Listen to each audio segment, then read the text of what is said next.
Yeah, I'm going to take the Thompson out sometime today and play around a little. But I thought it might be a good time to talk about gun control, because this is a thing that's come up again. And of course, right away they go with the high capacity mags, which this certainly is.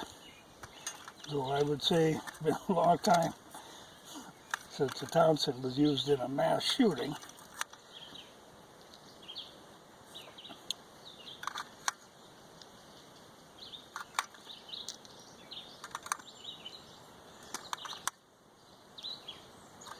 But this is a 50 round drum, so that would be one of the things they would frown on, though I know there are places,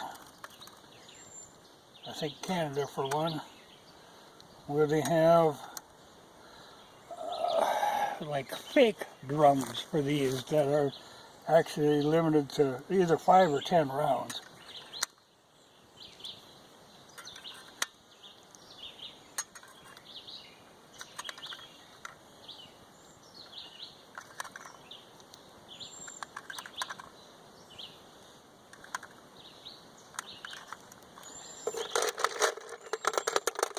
But, like I say, they're talking gun control again. So, the whole deal with these mass shootings isn't really a gun control problem, because the victims are random, kind of, or like in the school where they go for the easy targets. It isn't like somebody has a grudge against a particular person. Like there was just a shooting, I think maybe yesterday, in Wisconsin. Some judge,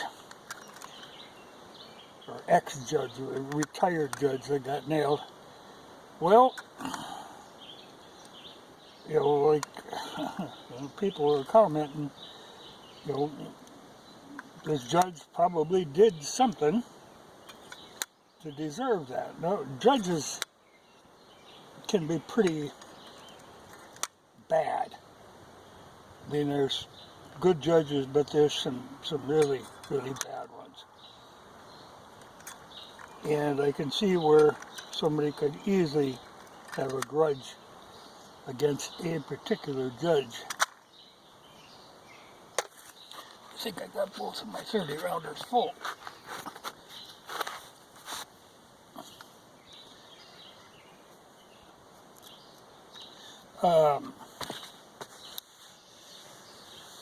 I think, by the comments people say, I'm surprised it doesn't happen more often, and I guess maybe that's true in a way, because the way some judges run their courts, and district attorneys and prosecuting attorneys, I can see where there could be problems. I had dealings with a judge one time, and years later, the judge had actually retired, and I run into him again, where he had, drunk out of his head and run into a kid in an alley. A kid was riding a bicycle down an alley, and this drunk judge hits him, that's, but you get them in the courtroom, and they control that situation. But it's abused all the time. Like one of the things now when they're trying to change in these laws, it's funny because darn well going into this, when they're putting in stipulations in what they want as a law that are totally unconstitutional, that'll never stand up, you know, they're not really serious about gun control. Like I say, it's really not a gun issue, it's a mental health issue. But they want to make it a gun issue, and they think that this is going to get them votes. So they push it, but they push it in such a way as that it'll have to be rejected, so then they can say, oh, we tried. We tried to control guns, but these damn Republicans wouldn't let us do it. But like one of the things they say, well, you can't have an assault weapon. Can't buy like an AR-15, which is what they call an assault weapon, though, like I say, really not. I'm sure this, in their mind, is an assault weapon, though certainly not. Well, it isn't fully automatic, it's semi-automatic.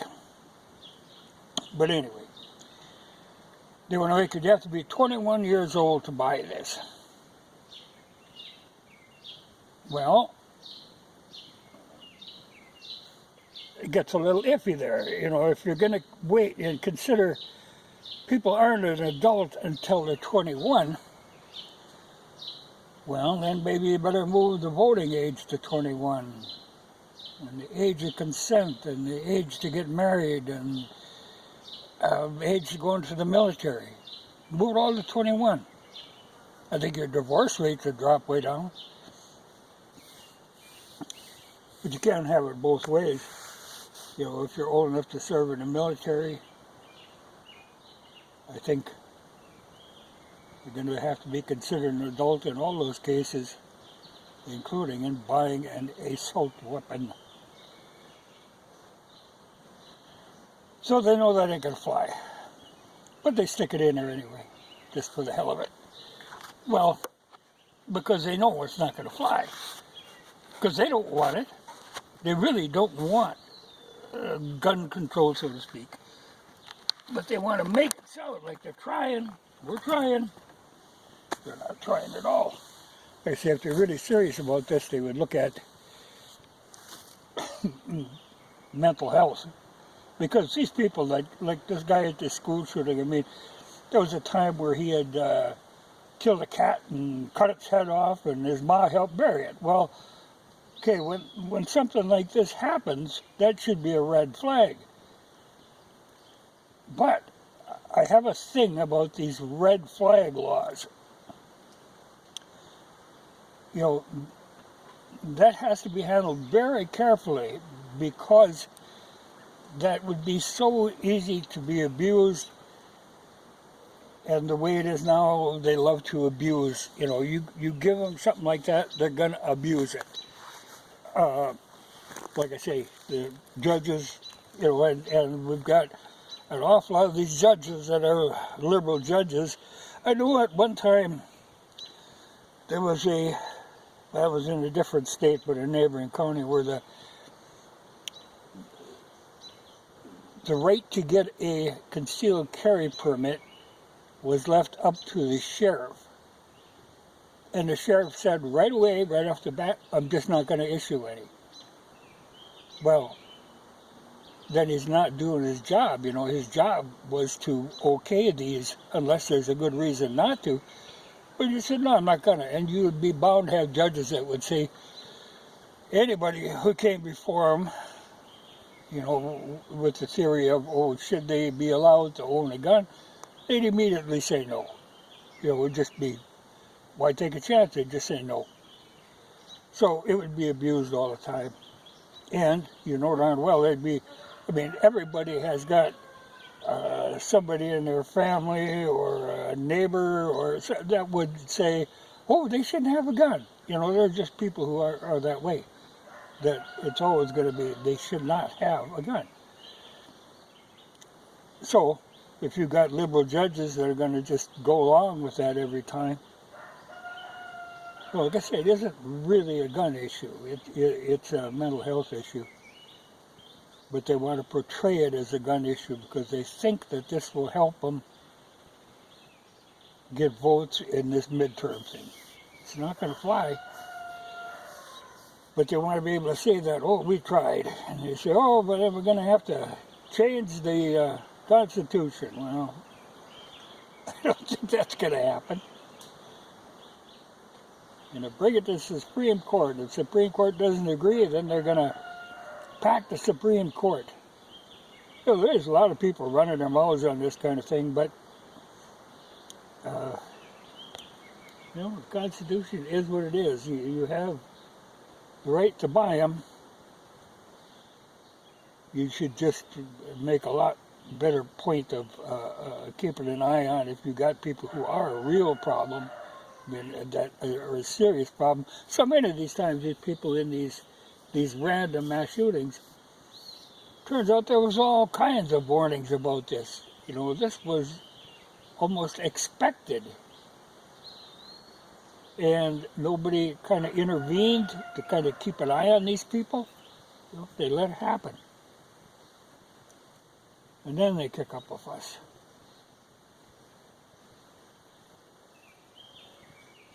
But, like I say, they're not going to get anywhere with this. I mean, they're going to try and they're going to make a lot of noise. But they go into this knowing it's just a waste of time. You know, nothing is going to get accomplished. But that's good. You know, because if they had their way, man, there would be nobody but cops buying guns. And then, like when they want to limit magazine capacity, you know, that's just, again, foolishness. You know, like a 5-round magazine for a Thompson, it makes a lot of sense. I've always kind of considered, you know, really, like say, no, my Makarov. Normally, people will say, oh, it's an 8-round gun, but mine is a 7, because mine was a police model, because the East Germans limited their police to a 7-round magazine. Now, if anybody's going to be limited to magazine capacity, I kind of would like to see police limited. I don't know how many times you see this where, you know, they get somebody, you don't shoot them once or twice, you keep pulling the trigger until the gun just is clicking. You know, this happens over and over again.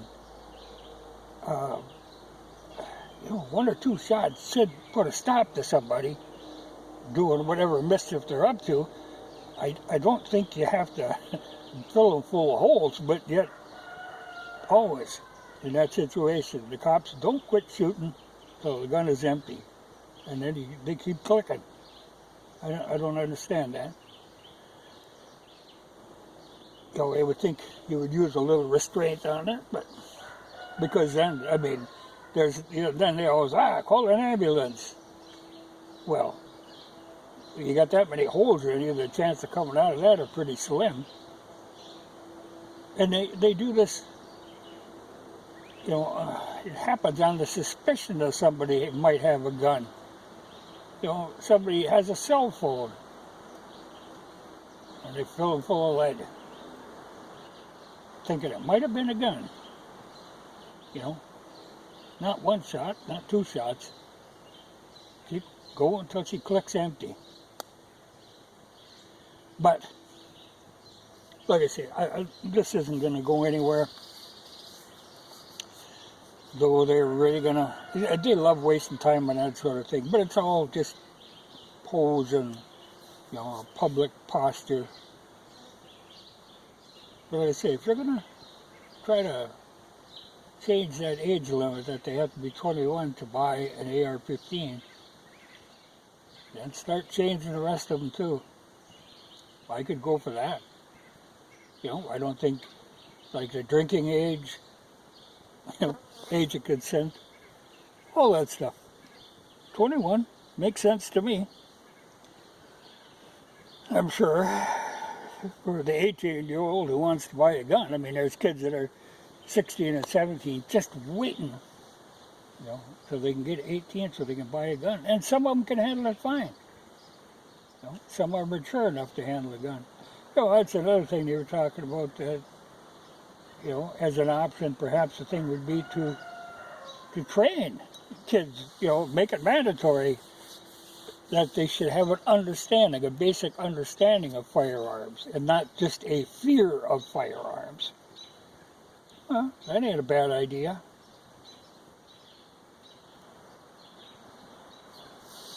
But we'll see. Nothing will be accomplished in this. A lot of noise will be made, and they'll try to make it sound like any conservative politician is promoting killing kids. Yeah. Just nonsense, but it's just posturing.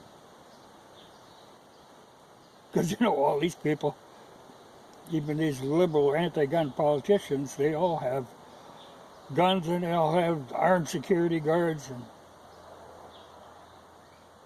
but they're going to make a squawk.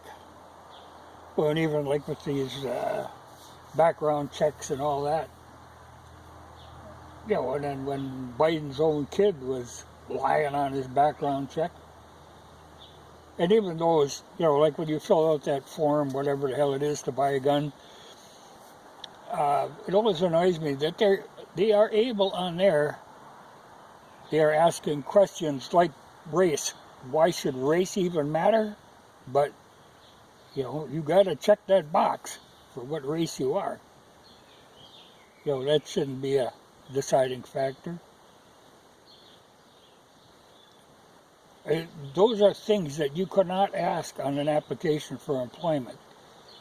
That would be illegal to ask. But you're buying a gun.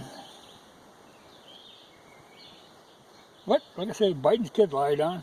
I'm sure there's a lot of people who kind of fudge the facts on those. And, like I say, most of them people who, in these shootings where they have actually legally bought a gun, they've passed this background check. You know, they're kind of a joke, really. And if somebody's really going to be up to mischief, you could certainly find a gun without going through these background checks. You know, most of these people, if they went into a store to buy a gun, a lot of these people would get a little resistance from a salesman. But a lot of these people, they're buying guns from other crooks, other criminals. You know, it's not a big deal. I don't think it's that hard to find an illegal gun. Rather than they're talking ghost guns and, you know, a lot of talk. I'm not going to save one life. We're going to make a lot of squawk about it. Figuring it's going to get them votes. It's a shame to use a tragedy like that just to further your agenda. It's a despicable thing. Oh well. I